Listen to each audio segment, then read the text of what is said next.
وزیراعظم مودی کے بایولوجیکل والے بیان پر اسدالدین اویسی حملہ آور بولے اب وہ دن دور نہیں جب اپنی پوجا کرنے کا حکم دینے لگیں گے وزیراعظم مودی۔ اب مودی یہ کہہ رہے ہیں کہ مجھے خدا نے، شکتی نے کسی مقصد کے لیے پیدا کیا ہے۔ اب وہ دن دور نہیں ہے کہ نریندر مودی کہہ دیں گے کہ میں ہی سب کچھ ہوں، میری پوجا کرو۔ آپ بتائیے، نریندر مودی اگر یہ کہہ رہے ہیں کہ اوپر والا ایک شکتی ایک مقصد کے تحت ان کو یہاں پر پیدا کیا ہے۔ مودی جی، جب کووڈ کے 2 ویو ہوئے تو بہار کے نوجوان پیدل چل کر آ رہے تھے، تو کیا اسی لیے اوپر والے نے آپ کو پردھان منتری بنایا تھا کہ ان کو تکلیف پہنچائے جائے؟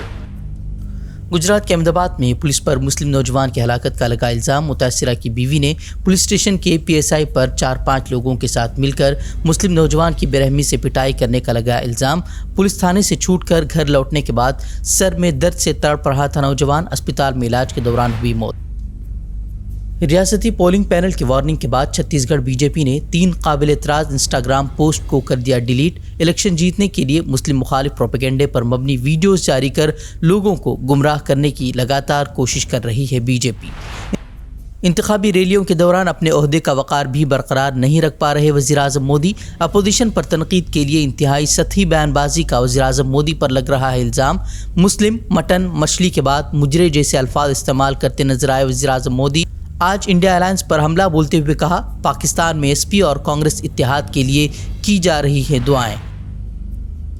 پاکستان کے صوبے پنجاب کے شہر سرگودا میں قرآن کی بے حرمتی کے واقعے پر مشتعل ہجوم کا مسیحی شخص پر حملہ، ملزم کے گھر کا گھیراؤ کر کیا گیا گھر کو نذر آتش۔ پولیس نے مسیحی کو ہجوم سے چھڑوا کر اسپتال میں کیا داخل۔ پولیس نے 25 افراد کو گرفتار کرنے کا کیا دعویٰ۔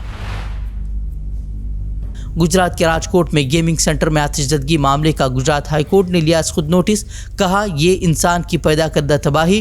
میونسپل کارپوریشن سے 1 دن میں طلب کی وضاحت۔ حادثے میں 27 افراد کی گئی تھی جان۔ دہلی کے وویک وہار میں بھی خوفناک آتش زدگی سے علاقے میں افراتفری۔ بیبی کیئر اسپتال میں آگ لگنے سے 7 نوزائیدہ بچوں کی موت، کئی بچوں کی حالت تشویشناک۔ حادثے کے بعد اسپتال کا مالک فرار، FIR درج۔ غیر قانونی آکسیجن سلنڈر پھٹنے سے پیش آیا تھا حادثہ۔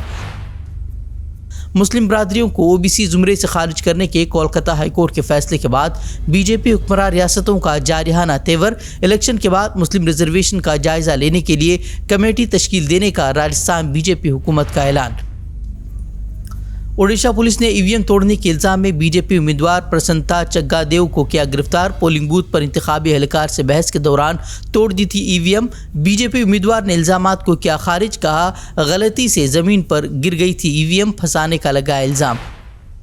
غزہ میں اسرائیلی فوجیوں اور حماس کے مسلح ونگ کے درمیان شدت کی جنگ جاری۔ القسام بریگیڈ کا جال میں پھنسا کر کئی اسرائیلی فوجیوں کو جہنم رسید کرنے سمیت کئی زخمی فوجیوں کو یرغمال بنانے کا دعویٰ۔